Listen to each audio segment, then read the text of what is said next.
একটি গামছা বা একটি পাটি, কেউ বা আবার পলিথিন, কেউ বা আবার এগুলো গুছাতে না পেরে বস্তার পুটলি তৈরি করে মাথার নিচে দিয়ে ঘুমাচ্ছেন। তাদের এই ঘুমে ব্যাঘাত ঘটাতে ব্যর্থ হচ্ছে এই ব্যস্ততম শহরের বিকট শব্দ। দিনভর রিক্সা চালানো, হকারি কিংবা দিনমজুরের কাজ শেষে রাত হলেই ফুটপাতই হয়ে ওঠে তাদের একমাত্র শয়নকক্ষ।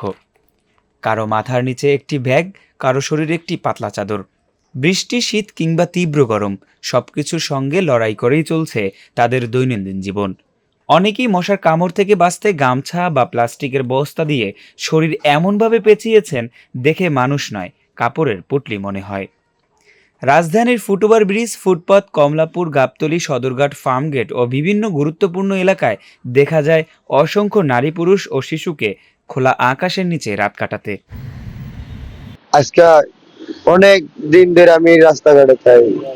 আমি ছোট থেকে না ইতালাম লেখাপড়া, না ইতালাম কিছু ভাই। সবাই সবার স্বার্থ লেয়া ঘুরতে আছে ভাই। আমার কোনো না পাইলাম বাপের আদর, না পাইলাম মার আদর, না পাইলাম আত্মীয় স্বজনের আদর। এই কারণে আমি রাস্তায় থাকি ভাই, আর কোনো কারণ নেই। কষ্ট তো ভাই হয়, অনেক কষ্ট হইলে কার ধরে যায় কি করবো ভাই। এই ঢাকা শহর কারে কেডা দেয় ভাই, কেউই দেয় না। যার যার এনআরসি থাকে।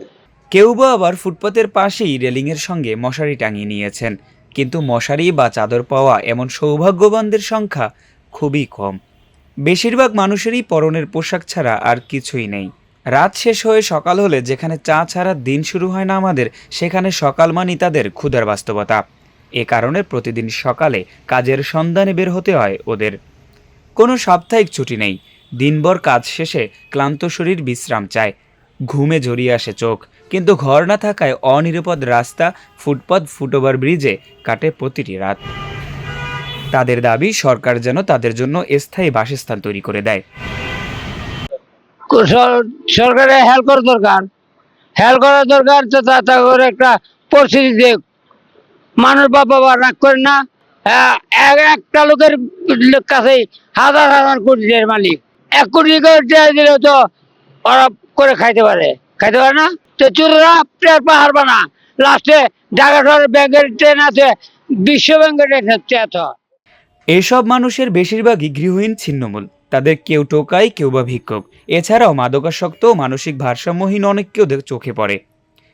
ঢাকা শহরের রাস্তা, ফুটপাত ও ব্রিজের নিচে প্রায় 50,000 ভাসমান মানুষ রাত কাটায়। তবে স্থায়ী বাসস্থান নেই এমন বাস্তুহারা বা গৃহহীন মানুষের সংখ্যা আরও অনেক বেশি। এদের জীবনের উন্নতির জন্য একটি পরিকল্পনা দরকার। নানা স্বেচ্ছাসেবী সংগঠন, ব্যক্তি, প্রতিষ্ঠান, এনজিওর পাশাপাশি সরকারের সমন্বয় ঘটলে পরিকল্পিতভাবে প্রতিটি বাস্তুহারা মানুষের খুব কাছাকাছি পৌঁছানো যাবে এবং তাদের ঘুমানোর জন্য মাথার উপর স্থায়ী ছাদ তৈরি হবে। হোসাইন সিপাহী, সময় কণ্ঠস্বর, ঢাকা।